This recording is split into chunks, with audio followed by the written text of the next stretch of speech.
नमस्कार, आप देख रहे हैं खबर जगत। मुख्तार अंसारी की बैरक के इर्द गिर्द तारों की दीवार देखने से ऐसा मालूम पड़ रहा है मानो यह जेल बैरक ना होकर के किसी खूंखार जानवर को बंद रखने का पिंजरा हो। कल तक जिस बांदा जेल को मऊ का माफिया डॉन मुख्तार अंसारी अपना घर और चौपाल समझता था, मंगलवार बुधवार की रात लंबे समय के बाद दोबारा यहाँ पहुंचा तो उसके होश उड़ गए। जेल का पूरा नजारा ही बदला हुआ था। हालांकि उसे इस सब का अंदेशा पहले से ही था। यह उम्मीद बगड़ बिल्कुल नहीं थी कि इस पत्ती के नाम पर उसे इस बार बांदा की जेल में सिर्फ और सिर्फ सन्नाटा, चीरती हवाओं की सनसनाहट ही हासिल होगी।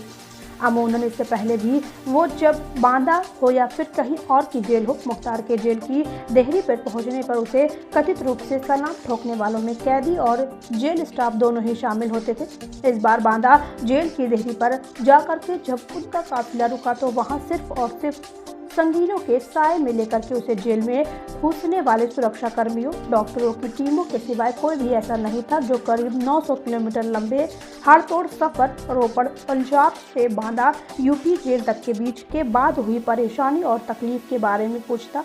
व्हीलचेयर पर बैठा मुख्तार रात के अंधेरे में जब जेल की देहरी पर ले जाकर सुरक्षा वाहनों से बाहर उतारा गया तो उसके चेहरे पर उड़ रही हवाइयां साफ देखी जा सकती थी। जेल के अंदर जाने के वक्त न पहले की चाल में ठनक थी, ठनक होती भी क्यों और कैसे।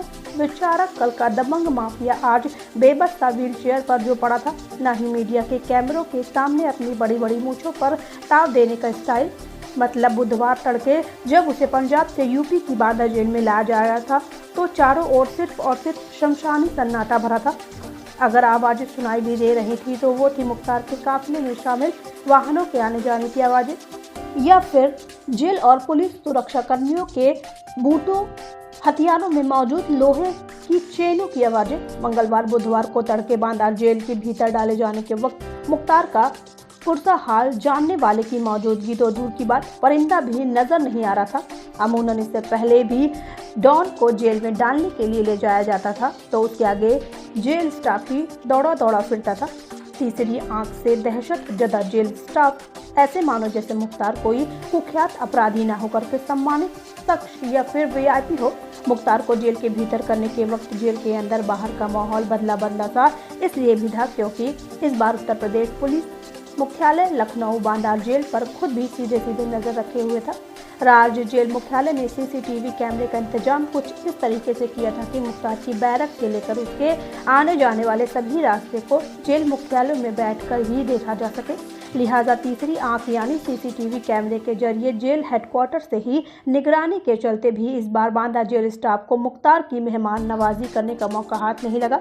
मुख्तार की बात छोड़िए, जेल स्टाफ और अफसर लाख चाहने के बाद भी डॉन की सेवा न कर पाने का मलाल मन में ही महसूस कर रह गए।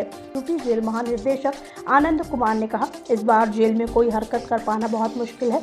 जहां तक स्टाफ की बात है तो वो भी समझ चुका है कि उनकी जरा सी भी लापरवाही छिपी नहीं रहेगी और लापरवाही का खामियाजा पूरा जेल स्टाफ जानता है क्या होगा।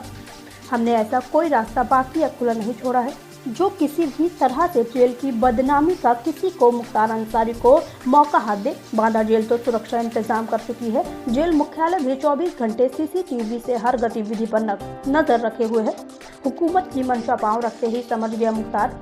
उत्तर प्रदेश जेल महानिदेशालय के एक उच्च पदस्थ सूत्र के मुताबिक मुख्तार अंसारी को बांदा जेल के गेट पर गाड़ी से बाहर निकलते ही महसूस करा दिया गया था कि इस बार मामूली सी हिमाकत भी उसे भारी पड़ सकती है। सबसे ज्यादा मुख्तार अंसारी को तब बुरा लगा जब उसने अपनी आंखों से खुद की बैरिक को कंटीले तारों की बाढ़ बैरिकेडिंग से घिरा देखा।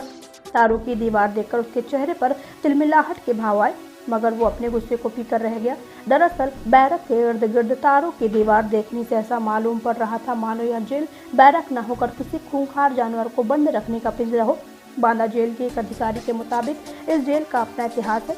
इस जेल का निर्माण आज़ादी से पहले यानी 1860 में ब्रिटिश काल में किया गया था। हाल फिलहाल इसमें 780 कैदी बंद करके रखे गए थे, जबकि नियमानुसार इसकी तादाद 558 कैदी की बंद करके रखे जाने की है। खबर जगत के लिए बांदा से दिलीप जैन की रिपोर्ट।